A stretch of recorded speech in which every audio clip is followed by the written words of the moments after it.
this one there. Wow, how do you follow that? Well, are you ready? I brought this picture for my husband as a wedding gift when we were married.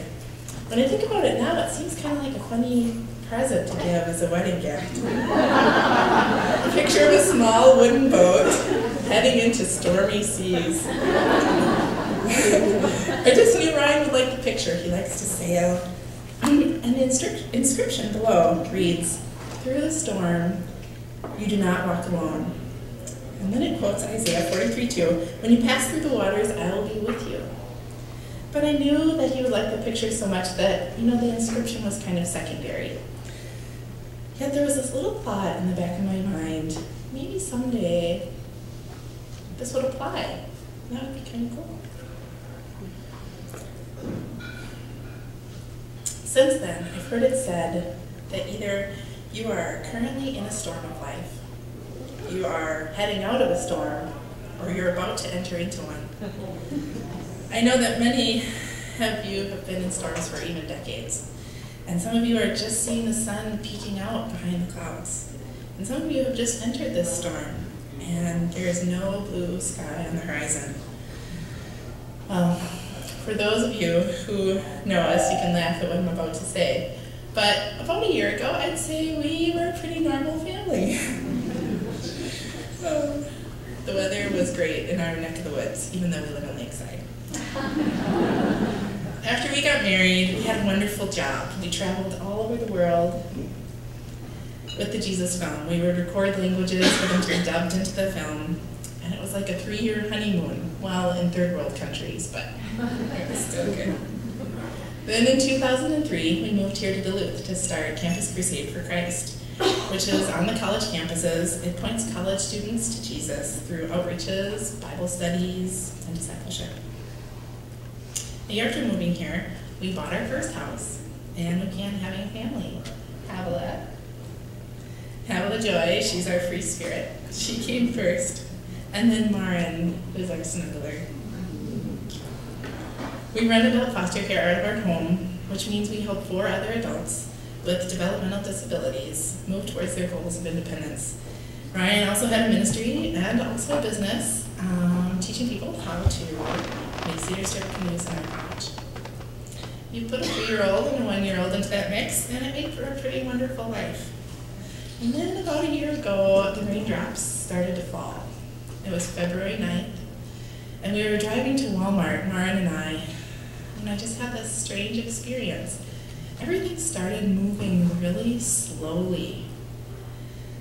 I felt like a cartoon character. This is bad, I thought. I should not be driving. I looked in the river mirror at Marin, and she smiled back at me. I took a deep breath, and I said, "Okay, God, what should I do?" So I pulled over slowly into the parking lot. I was just right there, which was really good. And I just sat there. I just kind of calmed myself down. I called Ryan. He was actually on a public bus with one of our residents, teaching him how to ride it, so he was totally unable to come and help me. And then I called the clinic, and they said, "I think that you have something wrong with your blood sugar. It's out of whack somehow. And you'll probably be fine." Well, for the rest of the day, I was. But then the next day, as I was packing to go visit my sister in Rochester, my hand started to turn like this, involuntarily. I thought, this is weird, what's going on? We were all packed up, ready to go for the weekend, when an even weirder feeling came over me. The slow kind of cartoon experience was one thing, and the hand moving was another, but now my head and my neck started to move like this.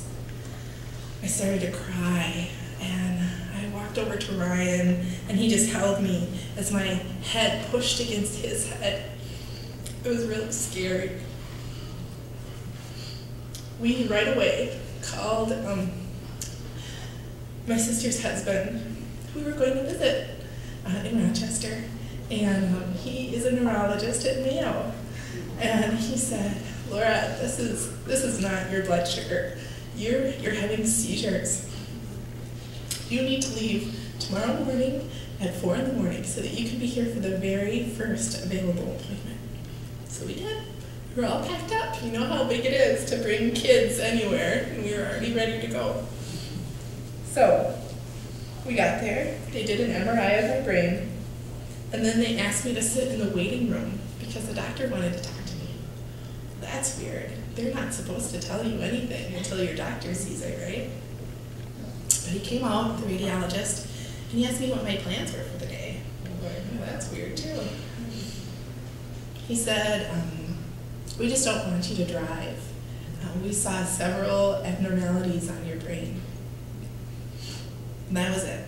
That's all he said. That was on Saturday morning.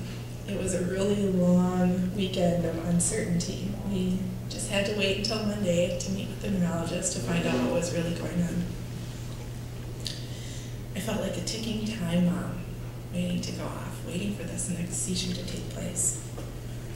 Sunday evening, the thunder and the lightning of the storm exploded on the scene. I had my worst seizures yet. My whole body was out of control, even my speech. Ryan brought me to the emergency room, and at points I couldn't even talk. Only moaning came out of my mouth. That moment, different people flashed before my eyes. People I had seen in wheelchairs, physically disabled, crippled, unable to talk, but trying to, and moaning coming out of their mouth. And I wondered, is this my future? How frustrating to be trapped in your body. I felt like I was captive in my body. I was fully alert, but I was unable to control what I did. Ryan just collapsed at my feet in tears. It was then I knew how bad it was. I could hear him crying out to Jesus for mercy. It sounded so desperate. It was then I knew that my life was never going to be the same. After some heavy-duty medication that the doctors gave me, everything sounded like robots. Even the water was really weird. But they got my seizures under control. Monday morning, we went to my neurology appointment, and I remember smiling politely at the doctor when he entered the room. But the only thing he could do was nod his head at us. His heart was obviously too heavy to smile. He just sat down at his computer and pulled up the MRI on the screen. He said, "Do you see how everything looks normal here?" As he panned through the lower section of my brain. Actually, I didn't know what a normal brain was supposed to look like, so I didn't. He said, "But now look here." And as he scanned, white clouds began forming in the image. Ryan immediately responded with tears. I just sat listening, sort of in shock, trying to figure out what was going on. "We don't know what these are," he said, "but we do know that they're causing your seizures.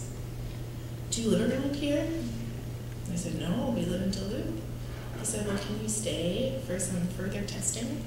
I said, "Yeah, of course."